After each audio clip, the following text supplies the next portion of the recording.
Hello mga mami, ayan, magluluto tayo ngayon ng kinamatisang manok. Ang aking namimiss na ulam. So, nagsasawa na ako sa pang-araw-araw na niluluto ko dito, magluba, biryani. So, para maiba naman yung aking menu, ay magluluto po tayo ng kinamatisang manok.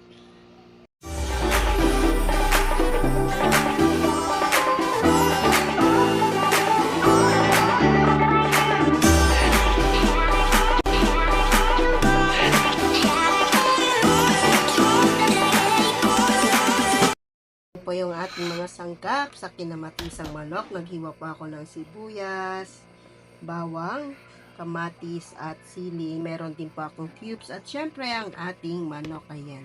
Konti lang po yan kasi ako lang po ang kakain yan. Pinili ko lang yung part ng pakpak saka yung area na medyo mabuto-buto. So guys, tara magluto na po tayo.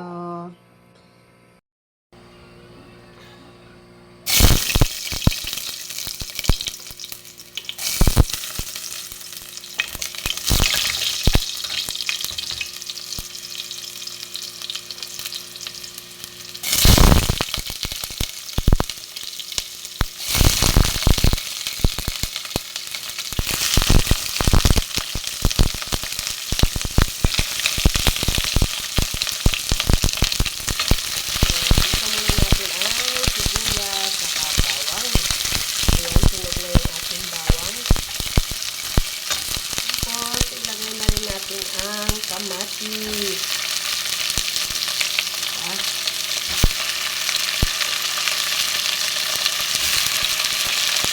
Lekos-lekos na yan.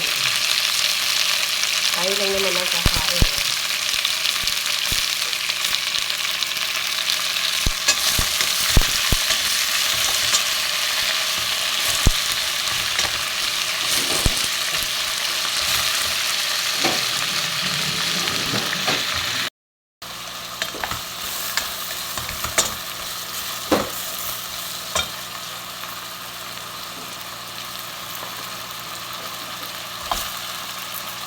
Lagyan natin ang ating manok. Ayan. Tapos, lagyan natin siya ng asin. Paminta. Wala tayong luya guys kasi hindi naman kami gumagamit ng luya dito. Tapos ang ating cubes. Lagyan na rin natin siya ng cubes. O, diba? Tapos, maraming sili. Lagyan na rin natin siya.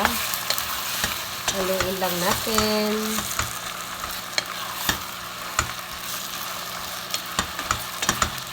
Diba? Tapos, takpan natin. Hintayin natin lumabas yung sarili niyang sabaw. Ayan. Ang ating kinamatisang manok. Hintayin lang natin siyang lumabas yung sariling sabaw. O yan guys, lumabas na yung sarili niyang sabaw. O, diba? Tapos, ilagay na rin natin yung hiniwa nating kaunting gulay, patatas at pusa. Para magkaroon din siya ng lasa or kumapit yung lasa dito sa ating gulay.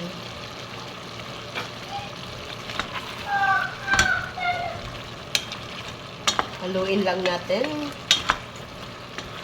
Tapos, takpan ulit natin.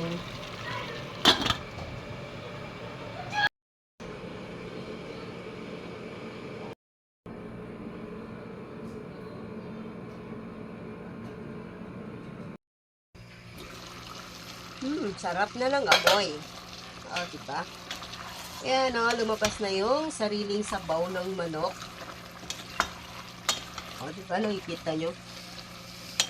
Bango-bango na. Nangangamoy kinamatisan ng manok, pero hindi pa po luto yan. Pwede na po natin lagyan ng tubig na ayon sa dami. Lagyan natin ng tubig, hintayin lang natin kumulo at maluto.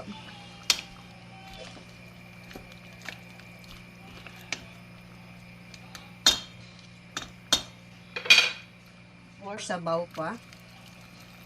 Hintayin po natin maluto siya ng 30 minutes.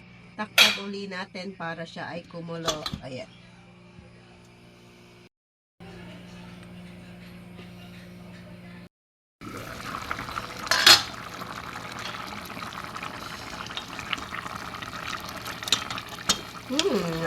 Amoy, kinamatisang manok. So, ayan.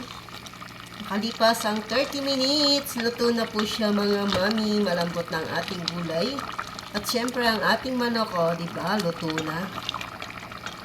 So, lagyan lang natin siya ng konting lemon para mas maasim at mas masarap.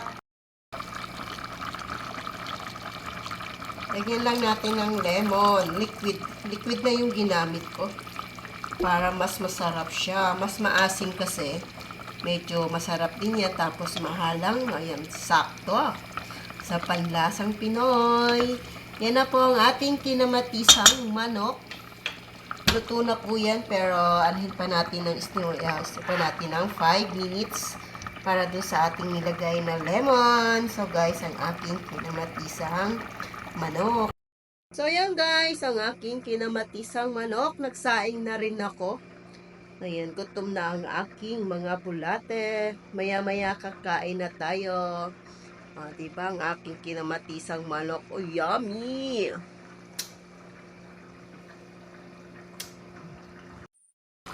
So yan guys, tikman lang natin ang ating kinamatisang manok. Ayan, diba? Diba? Luto na yan. Maya-maya lang kakain na tayo. Tayo lang natin maluto yung ating sinain. So, tikman natin. Kita nyo naman yung sabaw, diba? Tikman natin.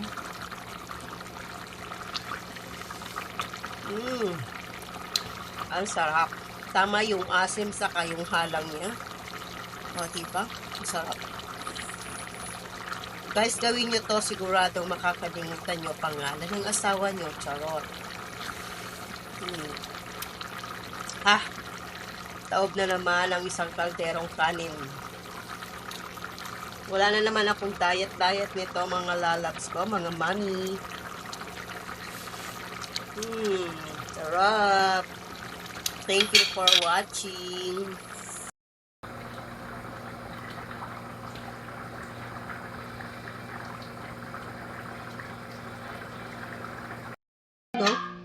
Kain na po tayo yung ating kinamatisang manok.